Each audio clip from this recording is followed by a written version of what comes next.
नमस्कार, मैं हूं रत्ना और आप देख रहे हैं सी न्यूज भारत। वक्त हो चुका है मध्य प्रदेश बुलेटिन का। बात करेंगे सिंगरौली की, जहां तेज आंधी से गिरा नगर निगम का साइन बोर्ड, एक की मौत, एक महिला घायल। आगे बात होगी विदिशा की, जहां मेडिकल कॉलेज के पीछे अस्पताल के वार्ड बॉय पर हुआ जानलेवा हमला। ऐसी तमाम खबरों पर विस्तार से चर्चा करेंगे इस बुलेटिन में। रीवा जिला अंतर्गत जवा तहसील बीते 10 वर्षों से उपेक्षा का शिकार बनता जा रहा है, लेकिन जनप्रतिनिधियों के द्वारा कोई ध्यान नहीं दिया जा रहा।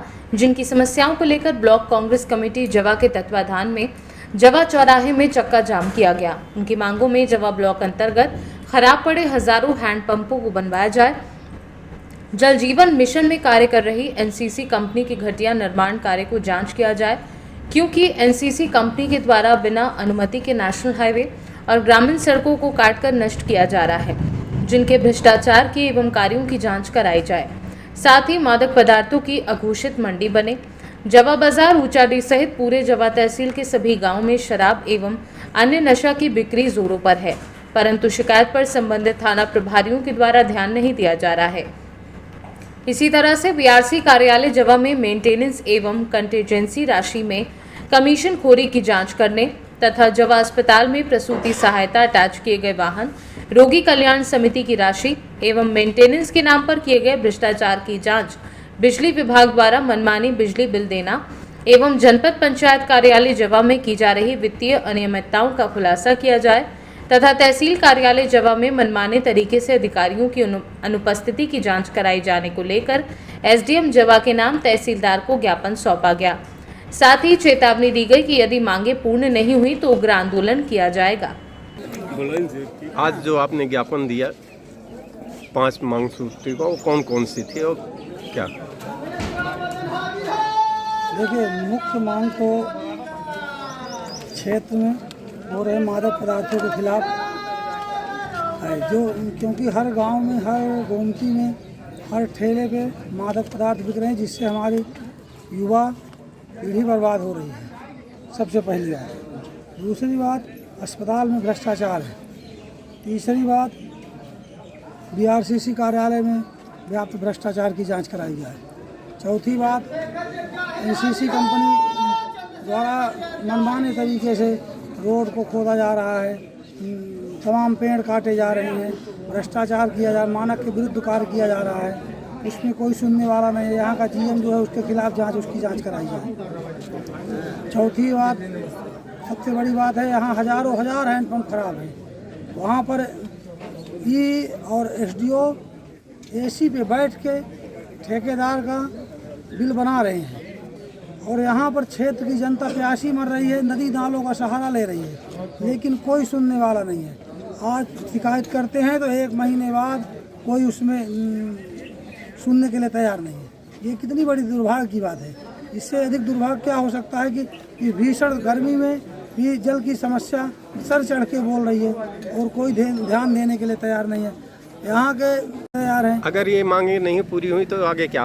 आगे हम 24 तारीख को फिर से उग्र आंदोलन करेंगे। इस बार हम थाने पे, अस्पताल पे, तहसील पे और बीआरसी कार्यालय के सामने तमाम एक साथ धरना प्रदर्शन करेंगे।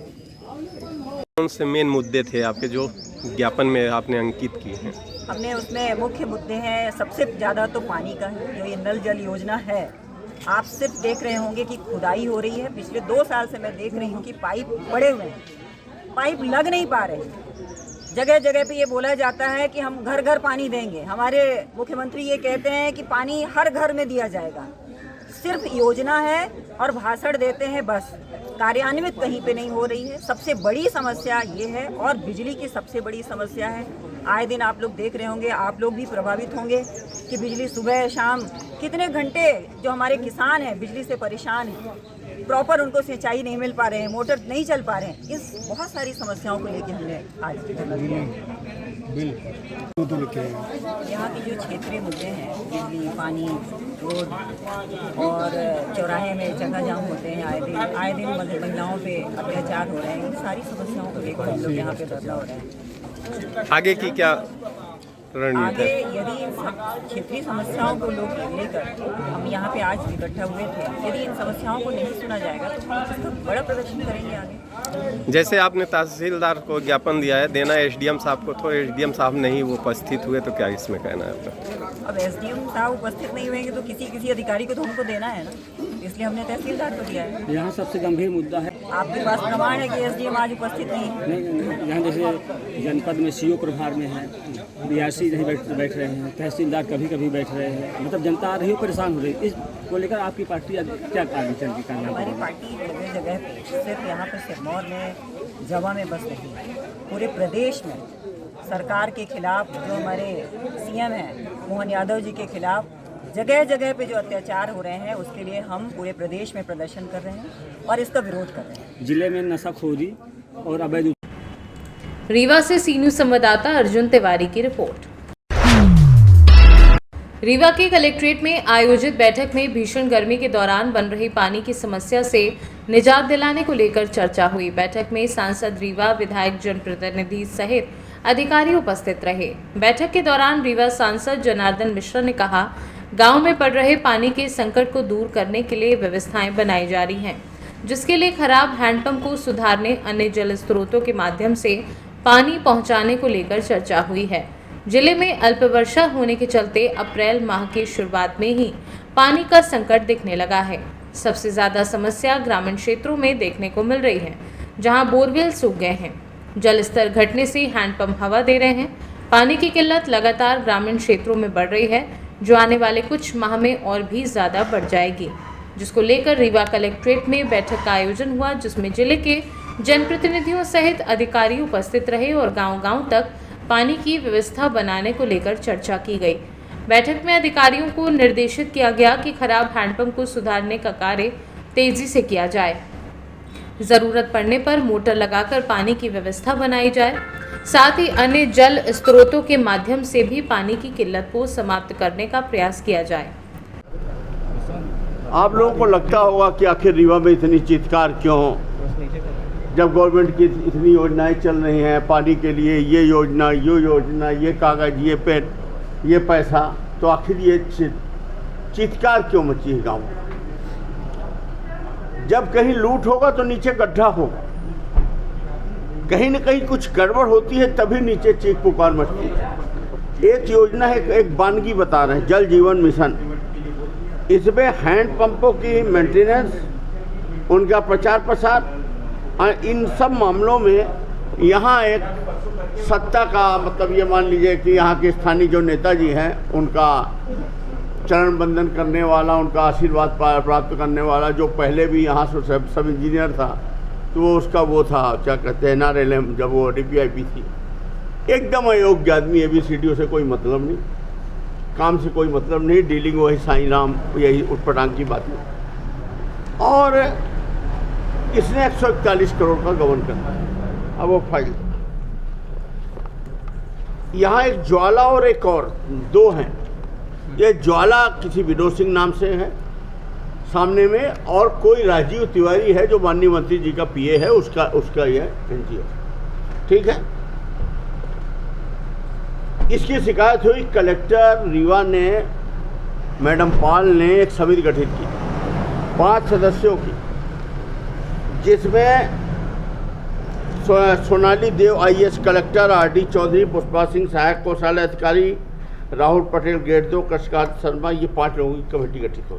पकड़िए, इस कमेटी में आप देखिए इसकी जो जांच रिपोर्ट आती है, जांच रिपोर्ट में पूरा इन्होंने डिटेल में जांच की, और ये ज्वाला, इसको 44 करोड़ का, इसको 41 से ये इस तरह से ग्राम सभा, जनसभा, बेसलाइन सर्वे, प्रशिक्षण, पंपलेट, पोस्टर, नारा लेखन, प्रचार वाहन, स्कूल रेडी, नुक्कड़ नाटक आदि गतिविधियों के अनुबंध के तहत पेमेंट कर दिया। आपको कभी दिखाई है? आप लोग रीवा के पत्रकार हैं, अगर मैं गलत बोल रहा हूं तो आप बोलिएगा मैं गलत बोल। इस तरह से किया। इसमें मैडम ये हम नहीं बोल रहे हैं, ये जांच रिपोर्ट सोनाली देव मैडम की, जो एक कमेटी थी, ये बोलती है। फिर ये बोलती है कि बीओक्यू मानकों के अनुरूप देख एवं माप पुस्तिका तैयार न करते हुए कार्यालय लोक स्वास्थ्य यांत्रिकी द्वारा भुगतान कर दिया गया। यह वित्तीय अनियमितता है, इसको हाईलाइट कर। आर्थिक अपराध में लिप्त होना मैं आपको प्रमाणित करता हूँ। कलेक्टर रीवा का कहानियाँ बहुत सुनी थी, कभी लगता था है भी, कभी लगता था नहीं भी है। ये सब है, अच्छा कमा रहा है। इनका एक उद्देश्य बाहर से आए, यहाँ लूट मशीन है, कोई ज़मीन लूटे ले रहा, कुछ हम लुटे रहे हैं तो बहती गंगा से 2-4 लोटा हम भी भर रहे हैं। इसमें पूरे में आप देखेंगे मानव वाला कहाँ पर है, मानचित्रकार मानव। ये जब ये जाता है पेमेंट तो एक बड़ी महत्वपूर्ण पोस्ट होती है, छोटी पोस्ट मानचित्रकार, जिसको क्या कहते हैं ड्राफ्ट में टेक्निकल। उसने ये 17 बिंदुओं पर रिपोर्ट मांगी। ये 17 बिंदु 1 से 17 जब इसको गए कि इसमें तुम टिप लगा दो तो हम भुगतान कर दें, उसने 17 बिंदुओं पर टिप लगा दी और लिखा, अतः उपरोक्त दस्तावेजों की पूर्ति कराकर डीसी एवं बीसी से सत्यापित करा जाना उचित होगा। साथ ही समस्त अभिलेखों की मूल प्रतियां उपलब्ध करा जाए तभी उचित होगा। तभी देयक अग्रिम कार्यवाही हेतु प्रस्तावित। इसने पेमेंट रोक दिया। इसके बाद क्या होता है, इसने पेमेंट रोक दिया और सोनाली देव मैडम की रिपोर्ट आ गई। ये रिपोर्ट आती है, डायरी दीजिए, 2024 को, मार्च 2024 को, और मार्च 2025 तक कलेक्टर महोदया ने इसको छिपा के रखा। तुम आप ही जांच एजेंसी नियुक्त कर रही हो, आप ही जांच करा रही हो। फिर जब जांच रिपोर्ट आ गई तो कार्रवाई क्यों नहीं कर रही हो, क्यों अपने अधिकारियों को जांच पे भेज रही, वो भी एक IAS अधिकारी को। इसके बाद इन्होंने क्या किया कि एक बस जांच को रोके रखा। फिर कलेक्टर महोदय ने अगले ही माह, फिर इसके बाद 28 फरवरी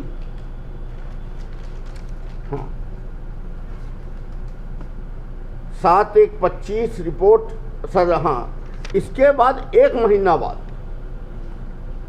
जैसे ये मामला खुलता है, अभी एक साल के बाद, तो 28 फरवरी 2025 को उस मानव नाम के आदमी को निलंबित कर दिया। उस मानव, इनको नहीं, जो ये चोर चपाट जो ये पकड़े गए वो नहीं, वो देवेंद्र त्रिपाठी जिसने चेक काटा 89 डेज का आउटसोर्स का कर्मचारी, उसको नहीं। किसको निलंबित कर दिया? वो जो ईमानदार आदमी था मानव, उसको निलंबित कर दिया। उसके घर ये संजय पांडे जो प्रभारी कार्यपालन यंत्री है, जो मूलतः उप यंत्री का पद है, ये 4-6 अपराधी लेके उसके घर गया, उसको धमकाने गया। वो बेचारी भग के जिला पंचायत अध्यक्ष वो आदिवासी है, उसके घर गई, जान बचाने की गुहार लगाई।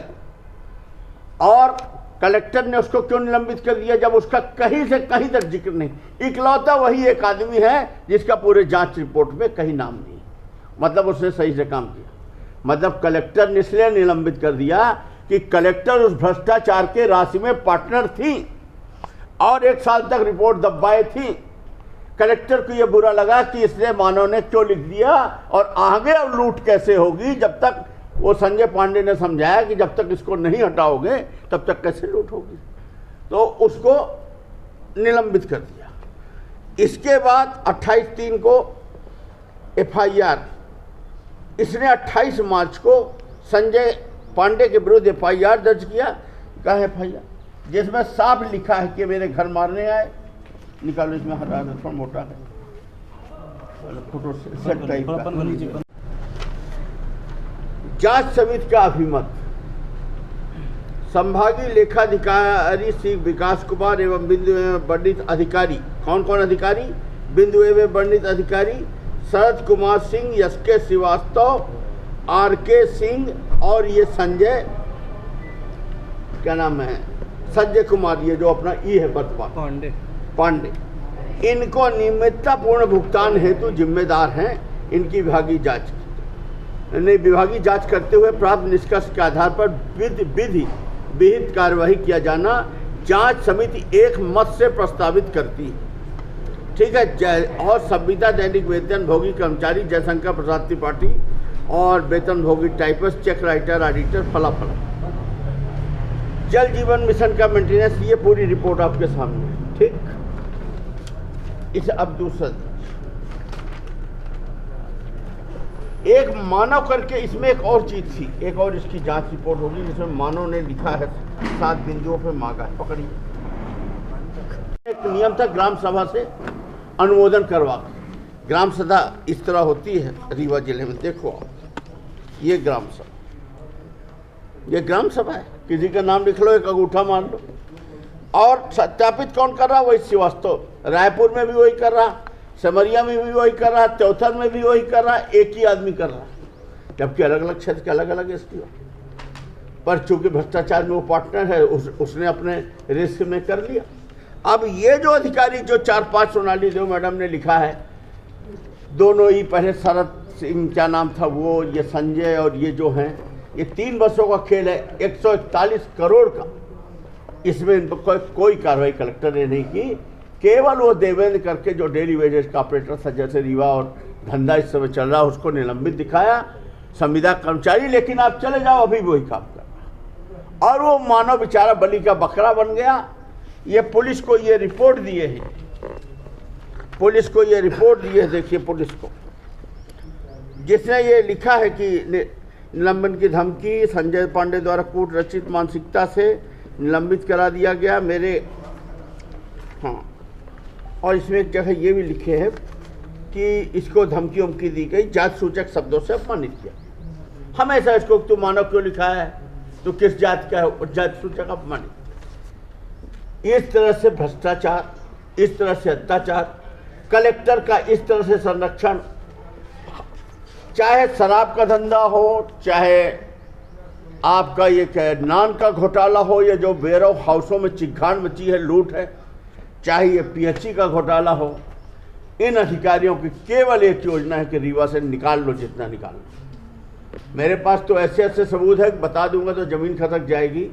अभी मैं सोचता हूँ कि अभी थोड़ा चुप रहूँ, नहीं तो जिस दिन मैं बताऊंगा कि छोटे अधिकारियों के खातों से टिकट होती है और बड़े अधिकारी के परिवार हवाई जहाज की यात्रा दुबई और लंदन करते हैं, उसको कैसे काटोगे?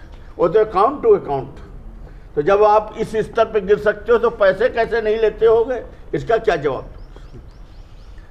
ये हमारा था दूसरा, ये ज्वाला स्व सहायता समूह में ये लूटपाट, अभी 10 लाख, अभी उसको निलंबित करने के बाद फिर पेमेंट कर दिया, और 50 लाख अभी पेमेंट करने वाले। जब 150 करोड़ की लूट होगी तो हैंडपंप कैसे बनेंगे, गांव में बोर कैसे सुधरेंगे, लोग त्राही त्राही क्यों नहीं करेंगे, ये स्थितियाँ हैं। तो वही आज मैंने इनकी बैठक में ये सब चीज़ें बोली है, और ये मैंने विधानसभा में प्रश्न भी लगाया था जिसमें जानकारी अप्राप्त लिख के भेज दिया। और आधा और छोटी मोटी जो थी, जैसे सोलर स्पार्ट सोर्स हमने जिला पंचायत दिया था, बंद पड़ी हैं। सबमर्सिबल पंप देना जाना है, उसके लिए एक टेंडर लगा दिया गया है, अब बरसात के बाद होगा। कोई लायबिलिटी नहीं, किसी को कोई चिंता नहीं। बड़े नेता जमीन बेचने में व्यस्त हैं, लूट मचाए हैं। नीचे यहाँ सत्ता का केंद्रीकरण है, नीचे है तो अधिकारी राज चल रहा है। ये सब मिलजुल के यहाँ से पैसा लूट रहे हैं। गरीब जनता रीवा की त्राही त्राही कर रही है। पत्रकार महोदय लोग हैं, उनको कोई फर्क नहीं पड़ रहा, वो कभी नीचे उतर कर जमीन गरीब की मुद्दा की बात नहीं कर रहे हैं। मैं अकेला विपक्ष का हूँ, जितना लड़ सकता हूँ लड़ रहा हूँ, अपनी ड्यूटी अदा कर रहा हूँ, पर बोलूँगा सही, बस मेरा। ली गई है जल को लेकर के, जल क्या स्थिति है अभी ग्रामीण अंचलों में? कि 2 महीने पहले जो बैठक दी गई थी उसी तरीके से जवाब मिल रहे हैं, क्या कार्रवाई होगी? नहीं, इस बार की बैठक तो अभी केवल इस उद्देश्य से बुलाई गई थी कि जहाँ आपात स्थिति है वहाँ पर पानी की सप्लाई निश्चित रूप से हर व्यक्ति को मिले, और इसके लिए ग्राम पंचायतों के माध्यम से, पीएचई विभाग के माध्यम से, जल जीवन मिशन के माध्यम से, ये सारे जो संस्थाएं हैं उनमें सामंजस्य बैठा करके, और चाहे वो टैंकर के माध्यम से पानी देना पड़े, वो स्थान चिन्हित करना है। जहाँ नल जल वाटर के स्रोत सूख गए हैं, फिर से नए स्रोत पुनर्जीवित करके, या कि जहाँ स्रोत हैं वहाँ सप्लाई ठीक ढंग से हो। कुल मिलाकर के आपात बैठक थी कि 2 महीने, ये 3 महीने ढाई, ये गर्मी के जो सीजन है जल संकट के, उनसे कैसे निपटा जाए और उनके लिए क्या क्या व्यवस्थाएं की जाए, वो सारी बातचीत हुई है और चर्चा। क्या निष्कर्ष निकला है, कैसे और क्या कुछ स्पेशल होगा? निश्चित रूप से जो कार्य योजना बनी है और उस पर कार्रवाई के प्रति जिस तरह का रुझान दिखा है कि नहीं सब लोग मिल करके काम करेंगे, तो निश्चित रूप से पेयजल की समस्या हल करने में हम लोग सफल होंगे। कई जगह ऐसे हुआ कि पानी नहीं पहुंचा, कई जगह जल जीवन का पैसा नहीं मिला। वो जल जीवन मिशन अलग है, उसका तो अभी चल ही रहा है। उसका जल जीवन मिशन से इसका कोई लेना देना नहीं था। इसका तो पानी की जो स्रोत हैं, पुराने स्रोत हैं, नए स्रोत कहाँ बन सकते हैं, कैसे व्यवस्था करके एक एक आदमी के एक एक परिवार के पास पानी कैसे पहुँचाया जा सकता है, इसकी आज चर्चा थी। रीवा से सी न्यूज संवाददाता अर्जुन तिवारी की रिपोर्ट। खबर सिंगरौली से है, जहां बिंदीनगर थाना क्षेत्र के इंदिरा चौक पर शनिवार शाम तेज आंधी के कारण नगर निगम का साइन बोर्ड धराशायी हो गया, जिसकी चपेट में आने से एक बाइक सवार की मौत हो गई, जबकि बाइक पर सवार एक अन्य महिला गंभीर रूप से घायल हो गई। घायल महिला का इलाज जिला चिकित्सालय सह ट्रामा सेंटर में चल रहा है। हादसे के बाद इलाके में हड़कंप मच गया है। सिंगरौली से सी न्यूज संवाददाता संतोष पनिका की रिपोर्ट। सरकारी अस्पताल में तैनात वार्ड बॉय रघुवीर सिंह रघुवंशी शनिवार की रात रंगई स्थित हनुमान मंदिर से पाठ कर वापस अपने घर रॉयल सिटी जा रहे थे। रात करीब 11:45 पर मेडिकल कॉलेज के पीछे सुनसान इलाके में अज्ञात हमलावरों ने उन पर तलवार से जानलेवा हमला कर दिया। रघुवीर सिंह रघुवंशी खून से लथपथ हालत में सड़क किनारे पड़े थे। इसी दौरान ड्यूटी से लौट रहे पुलिस लाइन में प्रधान आरक्षक के पद पर पदस्थ विवेक बबेले और समाज सेवी ऋषि भदौरिया ने घायल अवस्था में पड़े रघुवीर सिंह रघुवंशी को तत्काल अपनी कार से इलाज के लिए अस्पताल पहुंचाया।